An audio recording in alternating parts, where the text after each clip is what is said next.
Hello guys, सो ये lecture number 45 है from chapter 8 of एच.सी. Verma जो कि वर्क एंड एनर्जी है। और इस लेक्चर में हम जेई एडवांस के प्रीवियस ईयर क्वेश्चन करेंगे। बेसिकली दो क्वेश्चन ही करेंगे हम इस वीडियो में, जो कि 2020 और 2018 में आया हुआ था जेई एडवांस के एग्ज़ाम में। और ये दो क्वेश्चन जो मैं कर रहा हूँ ये दोनों काफ़ी इंपॉर्टेंट क्वेश्चन है जिनमें काफ़ी अच्छे अच्छे कॉन्सेप्ट्स इन्वॉल्व हैं, इसलिए मैं इन दो क्वेश्चन को जानबूझकर यहाँ पे लिया हूँ। और गाइज़ ये जो लेक्चर है ये बेसिकली आखिरी लेक्चर होगा इस वर्क एंड एनर्जी का। आप खुद भी बहुत सारे क्वेश्चंस प्रैक्टिस करना, और अगर कुछ भी डाउट आएगा आपको तो आप बेहिचक मुझसे कांटेक्ट करना, सारे लिंक्स डिस्क्रिप्शन में गिवन है। इसके बाद हम अगली चैप्टर की ओर बढ़ेंगे सेम एच.सी. वर्मा बुक से, जो कि centre of mass, linear momentum और कॉलिजन है। तो चलो गाइज़, इस लेक्चर में हम इन दो क्वेश्चन को बहुत ही अच्छी तरीके से समझते हैं और देखते हैं कि उनका सोल्यूशन कैसे पा सकते हैं हम। तो फर्स्ट क्वेश्चन कुछ इस प्रकार से है that a student skates up a ramp that makes an angle 30 degrees with the horizontal। ये जो फिगर में आपको दिख रहा है this is basically a ramp जो कि एंगल 30 डिग्री बना रहा है विद द हॉरिजॉन्टल, या ग्राउंड से आप बोल लो। यहाँ पे जहाँ से वो 30 डिग्री एंगल बना रहा है हॉरिजॉन्टल से ग्राउंड के साथ, उसको मैं डेटम कंसिडर कर रहा हूँ। इट मीन्स वहाँ पे जो पोटेंशियल एनर्जी है दैट इज़ जीरो, ये मैं कंसिडर करता हुआ चल रहा हूँ। He she starts at the bottom of the ramp with speed v0। यहाँ से जो मोशन स्टार्ट हो रही है बॉटम ऑफ द रैम्प से, यहाँ से वहाँ से जो वेलोसिटी है दैट इज़ v0 है। वहाँ पे वो इतनी वेलोसिटी के साथ स्टार्ट कर रहा है। यहाँ पे at the bottom of the ramp velocity कितनी है, v0 है। And wants to turn around over a semi circular path xyz of radius r। ये जो यहाँ पे सेमी सर्कल दिख रहा है दिस xyz, उसको ऐसे टर्न करना है। यहाँ पे पहले कुछ देर तक ऐसे रैम्प के ऊपर चढ़ा वो, फिर x पॉइंट के आने के बाद टर्न लिया सेमी सर्कुलरली, और ये जो सेमी सर्कल है उसका रेडियस जो है r है, और जो हाईएस्ट पॉइंट की जो हाइट है y वो स्मॉल h है। मतलब अगर मैं यहाँ पे ऐसे सेमी सर्कल बनाऊँ और सपोज करो कि उसने यहाँ से ऐसे, ये स्ट्रेट है, ऐसे आना स्टार्ट हुआ, this is x, this is y and this is z, ऐसा है कुछ। और y पॉइंट पे जो ग्राउंड के साथ जो हाइट है दैट इज़ स्मॉल h, ये this is given, which he she reaches a maximum height h at point y from the ground as shown in the figure. Assume that the energy loss is negligible and the force required for this turn at the highest point is provided by his her weight only। ये जो turn है highest point पे जो पहुंचा है ये, वो उसका वेट ही प्रोवाइड कर रहा है, ऐसा गिवन है। तो कह रहा है then these 4 options are given, और ये मल्टीपल ऑप्शन करेक्ट है। मतलब एक में से ज़्यादा ऑप्शंस करेक्ट हो सकते हैं इस क्वेश्चन में, वैसा उस टाइप का क्वेश्चन है ये। और g is the acceleration due to gravity, वो हमें मालूम है स्मॉल जी। तो इन चारों ऑप्शंस में से कौन से ऑप्शंस करेक्ट हो गए यहाँ पे, ये हमें बताना है इतनी इन्फॉर्मेशन गिवन होने के बाद। तो सबसे पहले तो बिल्कुल हम एनर्जी वाले प्रिंसिपल से चलते हैं। इनिशियली जब वो स्टार्ट किया इस पॉइंट ए, मान लो यहाँ पे रैम्प पे चलना स्टार्ट किया, तो उसकी वेलोसिटी कितनी थी, v0 थी। तो जो काइनेटिक एनर्जी होगी that is half mv0 initially. मैं बिल्कुल बेसिक से चल रहा हूँ, मैं अभी ऑप्शंस को देख नहीं रहा, मैं बिल्कुल बेसिक से चल रहा हूँ, देख रहा हूँ कि वो बेसिक से जाने के बाद सबसे पहले हमारे पास क्या आता है। तो this is half mv0। Actually मैं इस रिलेशन के तहत ही सोच रहा हूँ, ऐसा नहीं है कि बिल्कुल मैं ब्लाइंडली सोच रहा हूँ, ब्लाइंडली चल रहा हूँ, नहीं, बिल्कुल मैं इस रिलेशन के तहत सोच रहा हूँ। यहाँ पे देखो v0 2gh half gr something, यहाँ पे जो है वो कुछ इक्वेशन को दर्शा रहा है हमें, तो उस इक्वेशन को लाने की कोशिश कर रहा हूँ मैं। तो मुझे सबसे पहले ऐसा दिखा कि यहाँ पे वेलोसिटी गिवन है इनिशियली, तो इनिशियली उसकी कुछ एनर्जी है और कुछ भी ऐसे फ्रिक्शनल लॉसेस नहीं है, लिखा हुआ एनर्जी लॉसेस नेग्लिजिबल। तो मैं उसको बैलेंस करने की कोशिश करूँगा कहाँ पे, हाईएस्ट पॉइंट पे जब वो चला गया। तो जब वो हाईएस्ट पॉइंट पे चला गया तो वहाँ पे उसकी कुछ वेलोसिटी होगी और कुछ पोटेंशियल एनर्जी होगी, क्योंकि अभी उसने हाइट गेन किया है, और जो हाइट गेन किया है दैट इज़ स्मॉल h, वो गिवन है। तो वहाँ पे स्मॉल h हाइट गेन किया है, तो कितनी पोटेंशियल एनर्जी होगी उसकी, वेल पोटेंशियल एनर्जी होगी mgh, that is quite clear, ये बहुत ही ईजी है। और एक काइनेटिक एनर्जी होगी वहाँ पे हाफ mv²। बट अभी जो ये काइनेटिक एनर्जी है उसकी जो वेलोसिटी है, वो वेलोसिटी कैसे निकालोगे आप, तो उसकी वेलोसिटी आप ऐसे निकालोगे कि ये एक सर्कल में घूम रहा है, हमें पता है this is basically going around a circle, एक सेमी सर्कल है, दैट इज़ एक सर्कल में ऐसे घूम रहा है ये जो स्टूडेंट है। और उसको फोर्स कौन दे रहा है ये सर्कल में घूमने के लिए, हमें पता है पहले से, that is centripetal force is required, centripetal force required है। बट वो फोर्स आ कहाँ रही है इसके पास, तो देखो यहाँ पे आप देखोगे रैम्प की जो इंक्लिनेशन है दैट इज़ 30 डिग्रीज़ है। तो यहाँ पे अगर मैं फोर्स लिखूँगा तो ये डाउन द इंक्लाइन ऐसा कुछ फोर्स होगा, that is what, that is nothing but mg sine of 30 degrees, ये फोर्स अपने पास होगा। और यही वो फोर्स है बेसिकली जो हाईएस्ट पॉइंट पे अगर मैं देखूँ तो सेंट्रीपिटल फोर्स प्रोवाइड कर रहा है, because this is basically directed towards the centre. ये फोर्स सेंटर की तरफ डायरेक्टेड है, ये जो सेंटर यहाँ पे है उसकी तरफ डायरेक्टेड है। तो यहाँ से आप अगर इक्वेशन लिखोगे तो डायरेक्टली लिखोगे mg sine of 30 degree that is equal to basically what mv square upon r। ये r भी गिवन है, इतनी रेडियस है दैट इज ऑलरेडी गिवन। तो यहाँ से अगर आप देखो तो v स्क्वायर जो आपके पास आया sine 30 is half that is gr upon 2। तो v स्क्वायर आपके पास कंप्लीटली gr अपॉन 2 आ गया। तो यहाँ पे आप gr अपॉन 2 पुट कर दोगे। तो gr अपॉन 2 पुट करने के बाद v स्क्वायर की जगह पे ये हमारे पास इक्वेशन कुछ इस तरीके से आ गया। यहाँ पे mm कैंसिल आउट हो जाएगा अपने पास, तो v नॉट स्क्वायर जो होगा that is equals to what 2gh plus of gr upon 2, ये होगा अपने पास। अभी 2gh को आप उस तरफ लेकर जाओगे तो v not square minus of 2gh that is equals to gr upon 2। तो ये अपने पास रिलेशनशिप आ गया आफ्टर गोइंग थ्रू कॉन्सेप्ट जो कि एनर्जी कॉन्सेप्ट है। मतलब एनर्जी हमने कंजर्व किया कि इनिशियल पॉइंट पे इतनी काइनेटिक एनर्जी थी, फिर बाद में जब वो हाईएस्ट पॉइंट पे गया तो कितनी पोटेंशियल एनर्जी कितनी काइनेटिक एनर्जी होगी, और उस काइनेटिक एनर्जी के लिए जो वेलोसिटी हमें चाहिए था वो हमने सेंट्रीपिटल फोर्स वाले रिलेशनशिप से निकाला। तो ये कोई बहुत टफ ऐसा क्वेश्चन था नहीं, मतलब अगर फर्स्ट पार्ट में हम देखें तो जो कि ए है, यहाँ से देख रहे हो जो हमने निकाला that is V not square minus of 2gh is equals to half gr। तो ये ए सीधा ऑप्शन हमने निकाला, और ये कुछ ऐसा टफ नहीं था, जस्ट हमने एक बेसिक प्रिंसिपल फॉलो किया। हमने इनिशियली देखा कितनी काइनेटिक एनर्जी है, बाद में जाकर देखा हाईएस्ट पॉइंट पे कि कितनी पोटेंशियल एनर्जी है, कितनी काइनेटिक एनर्जी है, दोनों को इक्वेट किया क्योंकि कोई भी लॉस नहीं है। ऐसा गिवन है that energy loss is negligible, इसलिए तो हमें वहाँ से ए ऑप्शन मिला। तो जब ए ऑप्शन करेक्ट है तो बी ऑप्शन तो करेक्ट नहीं है। अभी तीसरा ऑप्शन क्या कह रहा है, the centripetal force required at point x and z is 0, और चौथा the centripetal force required is maximum at points x and z। तो ये दोनों ऑप्शन भी एक दूसरे को कॉन्ट्रडिक्ट कर रही है, मतलब दोनों में से कोई एक ही सही होगा हमारे पास। और यहाँ पे बात कंप्लीटली किसकी हो रही है, सेंट्रीपिटल फोर्स की हो रही है। तो अगर आप इनिशियली क्वेश्चन को ऐसे पढ़ो भी तो यहाँ से आपको एक आइडिया लग जाएगा कि कहीं ना कहीं सेंट्रीपिटल फोर्स की बात हो रही है, कहीं ना कहीं ऐसे वेलोसिटी का रिलेशनशिप है, तो आप इस डायरेक्शन में अप्रोच करोगे उसको देख कर ही। मतलब क्वेश्चन में एक डायरेक्शन प्रोवाइड होती है आपको अटेम्प्ट करने के लिए, ऐसा नहीं है कि बिल्कुल डायरेक्शन लेस क्वेश्चन है या आपको पता ही नहीं चलेगा कि अटेम्प्ट कैसे करना है। तो ऐसा नहीं है, एक डायरेक्शन है क्वेश्चन में गिवन जिसके तहत आप मूव कर सकते हो इजीली। तो अभी हमें एक ऑप्शन तो मिला। अभी सेंट्रीपिटल फोर्स को देखते हैं कि x और z पॉइंट पे क्या सेंट्रीपिटल फोर्स 0 होगा या मैक्सिमम होगा at x and z point. तो इसको आप सोचोगे कैसे, इसको सोचने के लिए आप ऐसा सोच सकते हो कि y पॉइंट पे अपने पास स्मॉल h हाइट है जो कि हाईएस्ट हाइट है इस पूरे मोशन का। तो जो x पॉइंट पे हाइट होगा वो बेसिकली स्मॉल h से छोटा होगा, तो h ऑफ x मानो that will be less than h, ये अपने पास एक है, and that hx will be equal to hz, क्योंकि x और z बेसिकली सेम ही हाइट पे है फ्रॉम द ग्राउंड। अभी ऐसा देखते हुए आप अगेन सेम फोर्स बैलेंस लिखोगे x और z पॉइंट पे।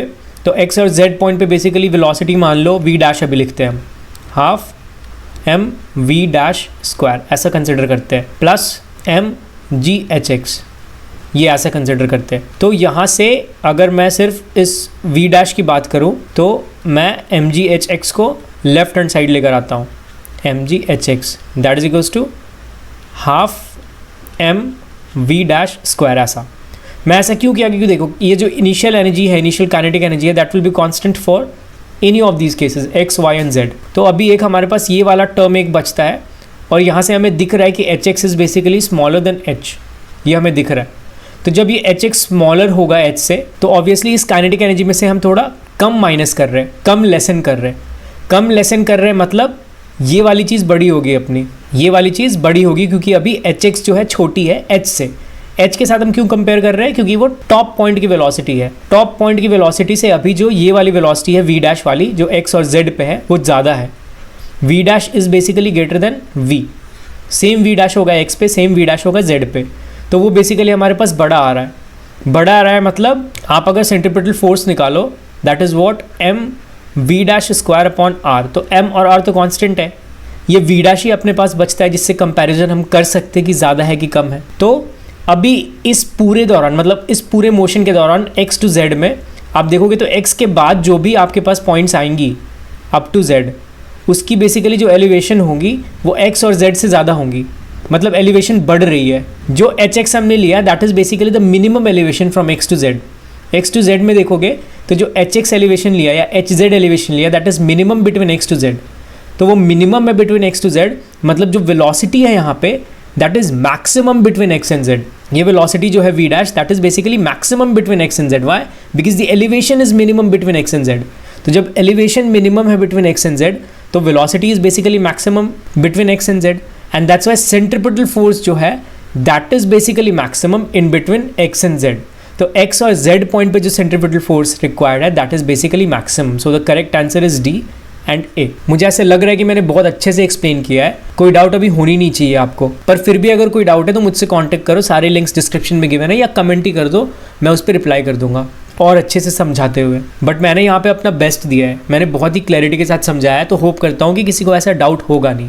तो अभी चलो नेक्स्ट क्वेश्चन की ओर बढ़ते हैं। जो नेक्स्ट क्वेश्चन है that is a particle of mass small m is initially at rest at the origin.